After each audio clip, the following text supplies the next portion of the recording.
జాతక భంగాలు. ఈ జాతక భంగాలు అనేటువంటి అంశంలో మనం ఇక్కడ ఒక చిన్న అంశాన్ని ప్రస్తావన చేసుకోవాలి. నిన్నటి ఎపిసోడ్లో మనం చెప్పుకున్నవన్నీ కూడా రేఖాయోగములు అని పేరు వాటికి.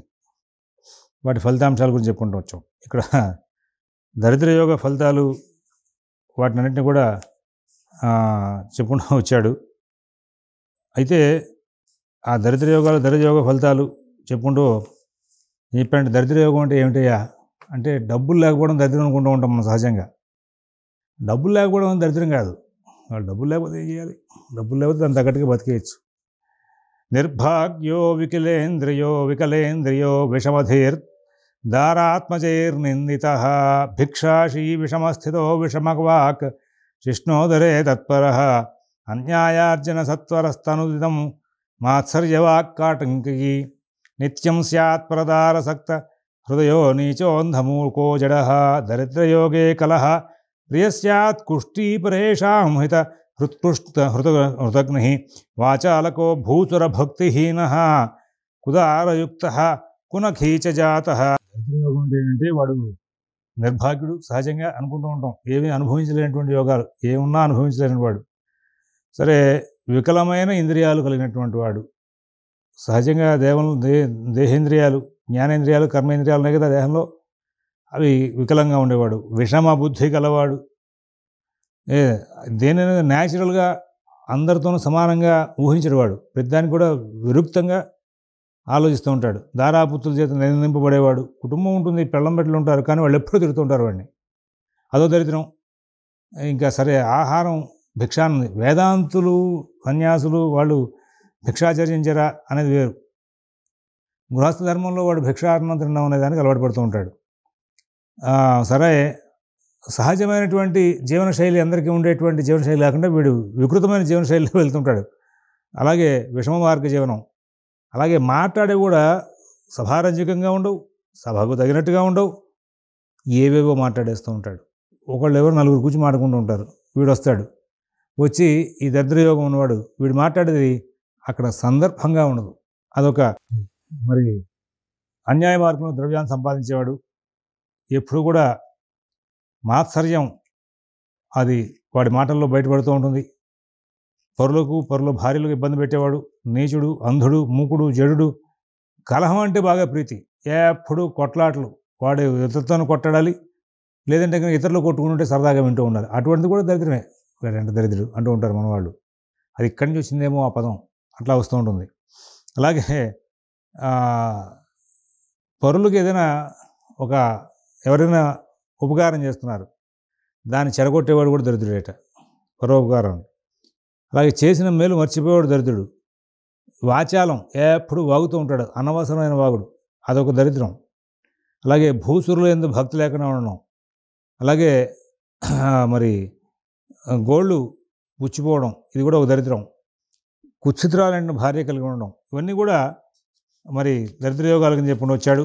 ఆ దరిద్ర యోగాలు ఎట్లా పడతాయి జాతకంలో అంటే, భాగ్యేశ్వరాదతి బలి నిధనేశ్వరో వా లగ్నాధిపస్త్రిదశనాథ గురుర్యది స్యాత్ కేంద్రాత్ బహిర్దినకరస్య కరాభిదప్తో లాభోదిపో యది విహీన బలో దరిద్ర. అష్టమాధిపతి భాగ్యాధిపతి అంటే కూడా బలంగా ఉండవు జాతకంలో. మీకు మొదటి నుంచి చెప్పుకొస్తున్నాను, జాతకంలో రాజయోగాలు ఉన్నాయి, దరిద్ర యోగాలు ఉన్నాయి. రెండింటిలోనూ కూడా ఏది బ్యాలెన్స్ ఉంటాయి అని చూసుకోవాలని చెప్తున్నాను. ఒక భావాన్ని స్టడీ చేసేటప్పుడు ఆ భావంతో ముడిపడి కానీ, ఆ భావాధిపతితో ముడిపడి కానీ రాజయోగాలను ఉన్నాయి, దరిద్ర యోగాలను ఉన్నాయి. దరిద్ర యోగాలు బలంగా ఉన్నాయా, రాజయోగాలు బలంగా ఉన్నాయా చూసుకోవాలి. రాజయోగాలు బలంగా ఉంటే వాడి జాతకం రాజయోగంగా వెళ్తుంది, దరిద్ర యోగాలు బలంగా ఉంటే దరిద్ర యోగంగా వెళ్తూ ఉంటుంది. అందువల్ల వీటిని చూస్తూ ఉండాలి. ఇక్కడ కూడా వీడు ఏమన్నాడంటే, మరి జాతకాన్ని స్టడీ చేసేటప్పుడు అక్కడ నాయనా మొత్తం అంతా కూడా భాగ్యేశ్వరాదతి బలి నిధనేశ్వరోవా. జాతకాన్ని స్టడీ చేసేటప్పుడు భాగ్యాధిపతి బలంగా ఉన్నాడా, అలాగే మరి అష్టమాధిపతి బలంగా ఉన్నాడా, మరి ఈ ఇద్దరిలో ఎవరు బలంగా ఉన్నాడో చూడాలి. ఆ ఇద్దరిలో ఉన్నటువంటి బలాన్ని చూస్తే దాని ప్రకారంగా మరి ఆ యొక్క యోగాలు చెప్తూ ఉండాలి. ఆ జాతకానికి అష్టమభావ ప్రభావం ఎక్కువగా ఉంది అంటే వాడు దరిద్రం పడుతోంది అని. భాగ్యాధిపతి బలం బాగుంటే రాజయోగం పడుతుందని. అందుకోసం ఒక భావం కానీ ఒక భావాధిపతిని కానీ మనం శోధన చేస్తున్నామంటే ఆ భావాధిపతికి ఉన్న రాజయోగాలని దరిద్ర యోగాలని. అందుకోసం చక్కగా రాజయోగాలు దరిద్రయోగాలు రెండింటి మీద అవగాహన ఉంటేనే దాంట్లో శోధన చేయాలి, అది చేయకూడదు. వేలు పెడితే కట్ అయిపోతుంది. అందువలన వేలు పెడితే పూర్తిగా మొత్తం మునగాలి. బ్యాలెన్స్ షీట్ వేయాలి. ఇగో ఈ యోగం ఉంది, ఈ యోగం ఉంది, ఇట్లాగా దరిద్ర యోగాలు ఉన్నాయి. ఆ దరిద్ర యోగాల స్థానబలం ఎంత, దరిద్ర యోగాన్ని కలగజేయడానికి ఇతర గ్రహాల యొక్క స్థితియుక్తి వీక్షణలతో కూడినటువంటి బలాలు ఎంత ఉన్నాయి, రాజయోగాన్ని కలిగించడానికి సంబంధించిన బలాలు ఉన్నాయి. కేవలం రాజయోగం బట్టి ఏమండి ఇంత రాజయోగం బట్టి వీడి జాతకంలో ఏమి కలిసి రాదండి అంటే ఎందుకు కలిసి వస్తుంది? పక్కన దరిద్రయోగంగా బలంగా ఉందేమో. అందుకోసమే భాగ్యేశ్వరాదతి బలి నిధనేశ్వరోవా అన్నాడు. ఆ ఇద్దరిలో ఎవరు బలంగా ఉన్నారు చూసుకుంటారా అబ్బాయి అని చెప్పి. అలాగే మిగతా గ్రహాల యొక్క విషయంలో కూడా ఎవరు మంచి గ్రహాలు బలంగా ఎన్ని ఉన్నాయి, ఈ చెడు చేసే గ్రహాలు బలాలు ఉన్నాయని బ్యాలెన్స్ షీట్ వేస్తేనే మన జాతకంలో అది మంచి జాతకమా చెడు జాతకం చెప్పడానికి అవకాశం వస్తుంది. అందుకోసం ఇన్ని సూత్రాలని చదవలేక పరాశర మతంలో మన జాతకం చెప్పడం కష్టమండి అంటూ ఉంటారు. పరాశర మతంలో అన్నీ కనుక అమలు చేసుకుంటూ వెళ్తే ఒక జాతకం ఒక రోజు పడుతుంది స్టడీ చేయడానికి. దాని దగ్గర డబ్బు కనుక ఎవడేస్తే కూర్చుని మీరంతా స్టడీ చేసి చెప్పచ్చు. అప్పుడు మరి మనకి యోగం ఖచ్చితంగా జాతకంలో ఉన్న యోగాలు మనం చెప్పడానికి మనం సమర్థంగా పనిచేస్తాం. ఇది ఓర్పు కావాలి దీనికి. మిగతా జెమినీ పద్ధతికి కానీ కేపీ సిస్టమ్కి కానీ ఉన్నటువంటి ఒక మార్గాలు స్ట్రైట్గా వెళ్ళిపోయేటువంటి మార్గాలు ఇందులో లేవు. అందువలన ఎక్కువగా కృషి చేసి వెతకాలి. కాబట్టి ప్రతిభావానికి కూడా అది కొంచెం కష్టమవుతుంది. ప్రతిభావానికి మనం భావోపదిశ్య కారక ఖగస్తే పాపమధ్యస్థత అనే సూత్రాన్ని అమలు చేసుకుంటూ వెళ్ళాలి. ఇలాగా ప్రతి విషయంలో కూడా భాగ్యేశ్వర ఆదితికి బలి నిధనేశ్వరో అనేటువంటి సూత్రం ప్రకారంగా ఉన్నటువంటి విషయాలు చూసుకుంటూ వెళ్ళాలి. ఇవన్నీ చూస్తేనే మన జాతకాన్ని కరెక్ట్గా ఇవ్వగలుగుతాం. అలాగే గురుడు లగ్నాధిపతి కేంద్రాల్లో కనుక ఉండనివాడు, గురువు లగ్నాధిపతి ఉన్నాడంటే ధనుర్మీనాలుగా చెప్పడానికి ఒక కళ, ఇతర శుభగ్రహ ఆధిపత్యాలను లగ్నాలకు కూడా చెప్పుకుంటూ వస్తాడు. మరి అస్తంగత్వ దోషాలు పట్టినవాడు, లాభాధిపతి బలహీనుడైన వాడు, వీడు దరిద్రుడయ్యే అవకాశం ఉందా అని చెప్తున్నాడు. లాభారి వ్యయరంధ్రపుత్ర గృహగా జీవారమందేందుజా నీచస్థానగత యదా రవికరచ్ఛన్నాస్తభిక్షుక భాగ్యస్థానగతో దినేష తనయ సౌమ్యేతరైరుక్షతో లగ్నస్థశశినందనో రవియుతో నీచాంశకో భిక్షుక. గురు కుజ శని బుధులు నీచులను అస్తంగతులను అయ్యి లాభ తర్వాత హరి వ్యయ 6, 8, 12 స్థానాలు ఉత్త స్థానాలు ఉన్నా వాడు దరిద్రుడయ్యే అవకాశం ఉందా అని చెప్పుకుంటూ వస్తున్నాడు. శని భాగ్యంలో ఉండి, శని భాగ్యంలో ఉండే దోషం కాదు, భాగ్యంలో ఉండి పాపగ్రహాలు కనుక చూస్తూ ఉంటే సూర్యుడితో కలిసి నీచాంశం పొందితే కనుక, లగ్నాధిపతి సూర్యుడితో కలిసి నీచాంశం పొందితే కనుక అప్పుడు మళ్ళీ దరిద్రం పట్టే అవకాశం ఉంది. ఇక్కడ దరిద్రం ఉన్నాడంటే మొట్టమొదటి చెప్పారు దరిద్రం అంటే ఏమిటి అని. దాని ప్రకారంగా దరిద్రాలు చూసుకుంటూ ఉండాలి. జీవజ్ఞ శుక్ర రవినందన భూమిపుత్ర అరంధ్రారి రిప్ప సుధకర్మగత యది స్యాత్ లగ్నేశ్వరాదతి బలీ వ్యయ భావనాథో నీచస్థితో రవికరాభిహతో దరిద్ర. గురు బుధ శుక్ర శని అంగారకులు క్రమంగా 8వ స్థానంలో, 6వ స్థానంలో, 12వ స్థానంలో, 5వ స్థానంలో, 10వ స్థానంలో ఉన్నారు. అంటే ఇక్కడ ఒక గ్రహాన్ని బేస్ చేసుకుని చెప్పడం, ఇది అన్ని గ్రహాలను బేస్ చేసుకుని చెప్పాలి. వ్యయాధిపతి లగ్నాధిపతి కంటే బలవంతుడై నీచేందున్నాడు. నీచేందు నుండి సూర్యునితో కలిశాడు. అప్పుడు మళ్ళీ దరిద్రం పట్టే అవకాశం ఉంది. అందువలన ఇక్కడ మళ్ళీ ఈ అంశాలని ప్రస్తావన చేసేటప్పుడు మనం లగ్నాధిపతిని వాళ్ళని కూడా బేస్ చేసుకోవాలి. లగ్నేశ్వరాదతి బలి వ్యయభావనాథో, లగ్నాధిపతి బలంగా లేకుండా ఉన్నాడు, అతని కంటే కూడా వ్యయాధిపతి జాతకంలో బలంగా ఉన్నాడు. అది మళ్ళీ ఒక దరిద్ర యోగమే. మరి శుక్రార్య ద్విజరాజభూమి తనయ నీచస్థిత జన్మని వ్యోమాయే నవమే కళత్ర తనయే జాతో దరిద్రో భవేత్. లగ్నే దానవ పూజితే మరగురహు పుత్రేధరానందనే లాభే రాత్రికరే తృతీయ భవనే నీచంగతే భిక్షుక. ఇదొక విశేషమైన యోగం. ఇది కూడా ఏంటంటే శుక్ర గురు చంద్ర కుజులు నీచులై ఉండి 10, 11, 9, 7, 5 స్థానాల్లో ఉండి దరిద్రాన్ని కలుగజేస్తూ ఉంటారు. లగ్నమందు శుక్రుడు, పంచమంలో గురువు, వీళ్ళిద్దరూ కూడా మరి ఉండి లాభమందు అంగారకుడు ఉండగా చంద్రుడు 3వ ఇంటి నీచిలో కనుక ఉంటే అది కూడా ఒక దరిద్ర యోగమే. కన్యా లగ్నానికి ఈ యోగం సంభవించే అవకాశం ఉంది. అప్పుడు అతను జాతకుడు భిక్షుకుడు అయ్యే అవకాశాలు కనబడుతూ ఉంటాయి. దీన్ని బాగా శోధన చేసుకుంటూ ముందుకు వెళ్ళాల్సిన అవసరం ఉంది. లగ్నే చరే చరణవాంశగతే స్థితేన దృష్టే చ నీచ గరుణ యది భిక్షుక స్యాత్ జాతో వినామర పురోహిత లగ్నం లగ్నరాశిం జీవేరిపూయగతే భవేద్ దరిద్ర. లగ్నం చరమైంది అంటే చరలగ్నాల విషయాలు చెప్పుకుంటూ వస్తున్నాడు ఇక్కడ. చరణవాంశను పొంది ఉండగా శుక్రుడి చేతను నీచ గురువుడి చేతను చూడబడిన ఎళ్ళ భిక్షం ఎత్తి జీవించే అవకాశం ఉందన్నాడు. లగ్నం చరమై చరణవాంశను పొంది ఉండగా శుక్రుడి చేత అలాగే నీచలో ఉన్న గురువు చేత చూడబడుతోంది. అంటే చరలగ్నాలు ఏంటి? చరలగ్నాలు మేషం.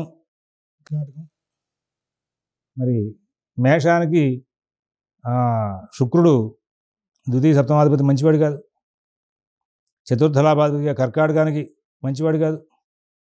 తులాలగ్నానికి లగ్న అష్టమాధిపతి ఆయన చూస్తున్నాడంటే వెళ్ళి సప్తమంలో ఉన్నట్టు లెక్క. మళ్ళీ మకరానికి వచ్చేసరికి యోగ్యమైనటువంటి గ్రహమే ఆయన చూస్తున్నాడంటే కనుక వెళ్ళి ఆయన అప్పుడు ఇక్కడ సప్తమంలో పడుతున్నాడు. ఇట్లాంటి సందర్భాలను పురస్కరించుకుని ఇక్కడ దరిద్ర యోగాలన్నింటినీ కూడా ప్రస్తావన చేసుకుంటూ వచ్చాడు. ఇక్కడ మరి గురుడు రిపు వ్యయాలను పొంది కనుక ఉంటే దరిద్ర అవుతాడు అని చెప్పుకుని వచ్చాడు. అంటే మొత్తం మీద దరిద్ర యోగాలకి షష్ఠాష్ట వ్యయాలతోనే ముడిపెట్టుకుంటూ వచ్చాడు. ఈ ఉత్తరకాలామతంలో మన చతుర్థ బిందువులో అదే వస్తాయి తర్వాత మాటలు. ఇప్పుడు కొన్ని పాఠాలు చెప్పుకున్నాం ఉత్తరకాలామతంలో. ఈ ఉత్తరకాలామతంలో పాఠాలని మిగతా వాటిలో కూడా మనం చేసుకుంటూ ముందుకు వెళ్తే వాటిని అన్నింటినీ కూడా మనకి పూర్తవుతున్న విషయాలను కూడా చెప్పుకుంటూ వెళ్దాం. అలాగే ఇక్కడ ఈ కాలామృతంలో 4వ బిందువు 6వ బిందువు అయిపోగానే జాతక చంద్రిక మీకు మొట్టమొదటి చెప్పుకుంటూ వస్తున్నాను. శ్లోకాలకి యథార్థంగా ఉన్నటువంటి అర్థం మాత్రం చెప్పాను, వ్యాఖ్యానాన్ని పూర్తిగా చెప్పుకుంటూ రావాలని మీకు చెప్పడం కోసం చెప్పేసి నాకు మా గురువుగారులందరూ కూడా కష్టపడి తెచ్చి సంపాదించి ఇచ్చినటువంటి వ్యాఖ్యానాల యొక్క సారం ఒక 12 గ్రంథాలు చాలా విశేషమైన సారం ఉంది. దాని మొత్తాన్ని కూడా సంపూర్ణానంద యూనివర్సిటీ వాళ్ళు వేసింది, మరి కెమెరా శ్రీకృష్ణదాస్ వాళ్ళు వేసింది, ఆ తర్వాత మన చౌకంబా వాళ్ళు వేసింది దాంట్లో వ్యాఖ్యానం. అందులో 2-3 రకాల వ్యాఖ్యానాలు. మోతిలాల్ బనారస్ దాస్ వాళ్ళు వేసింది. అలాగే పాత వెంకటరామ అనుకో వాళ్ళ వ్యాఖ్యానం ఎక్సలెంట్గా ఉంటుంది. వాటర్ సూర్యనారాయణమూర్తి గారి వ్యాఖ్యానం. అలాగే ఇట్లాంటివన్నీ కూడా నేను క్రోడీకరించి ఆ జాతక చంద్రికలో ఉన్నటువంటి శ్లోకాలన్నింటినీ కూడా ప్రస్తుతం సంపత్ కుమార్ మేడవరపు వారి దగ్గర మళ్ళీ ఒకసారి దాన్ని ఆమ్నాయం చేసాం. వాటిని కూడా మీకు ఇక్కడ అన్నింటినీ కలిపి ఒక నోట్స్ ఇవ్వడం జరుగుతుంది జాతక చంద్రికలో. మనం ఈ టీవీలో ఈ ఛానల్ ద్వారా అప్పటికి జాతక పారిజాతం ఉత్తరకాలామతం జాతక చంద్రిక పూర్తి చేసుకున్నట్టు అవుతుంది. ఇంత ఓపెన్గా ఇన్ని గ్రంథాల్లో యథాతథంగా ఉన్నట్టు పాఠం ఏ ఛానల్లోనూ కూడా ఇప్పటిదాకా రాలేదు. ఇది మీ అందరికీ కూడా ఈ ఛానల్ వాళ్ళు ఇస్తున్నట్టు గొప్ప యోగం. అలాగే ముహూర్త విజ్ఞానం మీరు శోధన చేసే ఉంటారు. ఇప్పటిదాకా చాలామంది రోజు ఫోన్లు చేస్తున్నారు. టీవీలోనే ప్రత్యక్షంగా చూసేవాళ్ళు, యూట్యూబ్లో చూసేవాళ్ళు 2 రకాలుగానే ఉన్నారు. టీవీ లైవ్ బ్రాడ్కాస్టింగ్లో చూస్తూ రోజు ఫోన్లు చేస్తున్నారు, అయ్యా ఇవాళ ఈ పాఠం ఎట్లా చెప్పారు బాగుందండి అని. అందువలన ఆ టీవీ ద్వారా చూస్తూ నాకు చాలా ఆనందంగా ఉంది. చాలామంది రోజు మొత్తం మీద కనీసం ఈ పాఠాల మీద ఒక 20 నుంచి 30 దాకా ఫోన్లు వస్తున్నాయి. వాళ్ళు సందేహాలు అడుగుతున్నారు. వాళ్ళకి నివృత్తి చేయడం కోసం మళ్ళీ గ్రంథాలు నేను తిరగేయడం అవుతోంది. మీ అందరి పుణ్యమా అని చెప్పి మళ్ళీ నాకు శాస్త్రం చిన్నప్పుడు చదువుకున్నటువంటి స్థాయిలో మళ్ళీ వాళ్ళు నిలబడి ఉంది. అందువలన ఇంకా ఇంట్రెస్టింగ్గా చెప్పేటువంటి ప్రయత్నంలో ముందుకు వెళ్తున్నాం. ఇవి అయిన తర్వాతే మనం బృహజ్జాతకం కానీ హోరా నిర్ణయం కానీ వాటిలోకి వెళ్దాం. ఇప్పుడు ఇంకా ఈ దరిద్ర యోగాలు స్టడీ చేసుకుంటూ జాతక పారిజాతంలో ముందుకు వెళ్తే అక్కడ జాతస్థిరే లగ్నగతేషు పాపాః కేంద్ర త్రికోణోపగతాశ్చ సర్వే కేంద్రాద్ బహిస్థానగతాస్తు సౌమ్య భిక్షాసన స్యాత్ పరయోషితశ్చ. ఇందాక చరలగ్నాల మీద చెప్పుకుంటూ వచ్చాడు. ఆ చరలగ్నాల్లో చివరికి ఆ గురువు రిపువే స్థానాల మీదే మళ్ళీ వివరం చెప్పుకుంటూ వచ్చాడు. అందువలన రిప్పాష్టారిగతస్య రాశిరస్తద్భేషు దృష్టభం భ్రష్టం చేత అనే మాట ఎప్పుడు నోట్లో ఉండాలి. స్థిరలగ్నం జన్మలగ్నం అయి ఉండగా అంటే ఇక్కడ వృషభం, సింహం, వృశ్చికం, కుంభలగ్నం చెప్పుకుంటూ వచ్చాడు. పాపులందరూ కూడా కేంద్ర త్రికోణాల్లో ఉన్నారు. శుభులందరూ కూడా కేంద్రాల్లో కాకుండా ఇతరమైనటువంటి స్థానాల్లో ఉన్నారు. అటువంటి వాడు భిక్షాన్నం చేసుకోవడం, పరస్త్రీ వ్యామోహంతో బతకడం అని జరుగుతుంటాయా? చరే విలగ్నే నిషి సౌమ్యఖేట త్రికోణ కేంద్రోపగతాన వీర్యా ఖలగ్రహ కేంద్ర బహిస్థితాశ్చేద్ భిక్షాసనం నిత్యముపైతి జాతః. రాత్రి యందు చరరాశి జన్మలగ్నమై ఉండగా శుభగ్రహాలు బలరహితులైతే కేంద్ర త్రికోణాల్లో పాపగ్రహాలు, కేంద్రాల కంటే ఇతరమైన స్థానాల్లో పాపగ్రహాలు ఉండడం, ఇవన్నీ కూడా వాడు ఇంకా జీవితాంతం కూడా భిక్షాటనం మీద బతికే అవకాశం వస్తాయా? పాపా నీచస్థానగా పాపకర్మ సౌమ్య నీచస్థానగా రూఢపాప జీవే నీచస్థానగే కర్మరాశౌ నీచే భౌమే నందనస్థే తథైవ. పాపం నీచేందు ఉండగా, శుభగ్రహాలు నీచేందు ఉండను, గురుడు నీచే దశమంలో ఉండగా, అంగారకుడు పంచమంలో నీచలో ఉండగా పాపకర్మలు చేస్తూ జీవించే అవకాశం వస్తున్నాయా? నీచాంశగా తుంగ గృహోపయాత జాతస్య నీచం ఫలమాశుద్య దద్యుః నిచంగతాస్తుంగనవాంశస్థాః సౌమ్యం ఫలం వ్యోమచరాః ప్రకుర్యుః. ఉచ్ఛేందున గ్రహాలు నీచాంశం పొంది ఉంటారని నీచ ఫలాలు కలుగుతాయి. నీచేందున గ్రహాలు ఉచ్ఛాంశను పొందితే కనుక శుభఫలితాలు ఉంటాయి.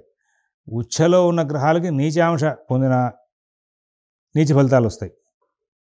అలాగే నీచేందున గ్రహాలు ఉచ్ఛాంశం పొందితే కనుక శుభ ఫలితాలు వస్తాయి. ఇది తప్పనిసరిగా తెలుసుకోవాల్సినటువంటి ధర్మ సూక్ష్మం. ఇది మీరు గమనించుకోవాలి, చాలా ముఖ్యమైనది.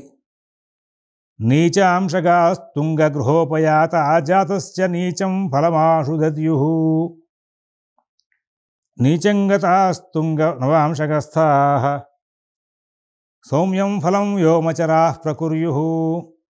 ఉచ్ఛలో గ్రహాలు ఉన్నాయి, అంశలో నీచల్లో ఉన్నాయి. అవి ఏమిస్తాయి? నీచం ఫలమాశు దద్యుః. ఒకవేళ నీచలో రాశిచక్రంలో నీచలో గ్రహాలు ఉన్నాయి, అవి ఉచ్ఛలో వెళ్ళినాయి, నవాంశలోకి వచ్చేసరికి నీచంగతాస్తుంగ నవాంశగస్థాః. అవేంటి ఫలితాలు ఇస్తాయి? సౌమ్యం ఫలం వ్యోమచరాః ప్రకుర్యుః. వీటినన్నింటినీ కూడా శోధన చేసుకుంటూ ముందుకు వెళ్తే చాలా విశేషాలు ఉన్నాయి. దీని తర్వాత ప్రేష్యయోగాలు అని చెప్పి ఉన్నాయి. ఈ ప్రేష్యయోగాలు కూడా రోగయోగాలు.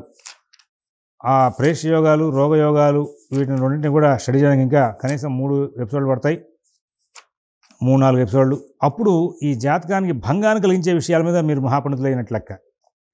ఈ జాతక భంగాల మీద పండితులైనప్పుడు మీరు ఆటోమేటిక్గా ఈ ఫలితాంశాలన్నింటినీ కూడా చాలా తేలిక చెప్తారు, ఏది యోగించేది ఏది అవయోగం చేసేది అనేది. అప్పుడు జాతకంలో బ్యాలెన్స్ చేసి యోగావయోగాలను చెప్పడంలో సక్సెస్ అయిన తర్వాత మీకు తిరుగు లేకుండా ముందుకు వెళ్ళిపోయే అవకాశాలు వస్తాయి. వీటిని మనం తర్వాత మళ్ళీ మరో ఎపిసోడ్ చూద్దాం. స్వస్తి.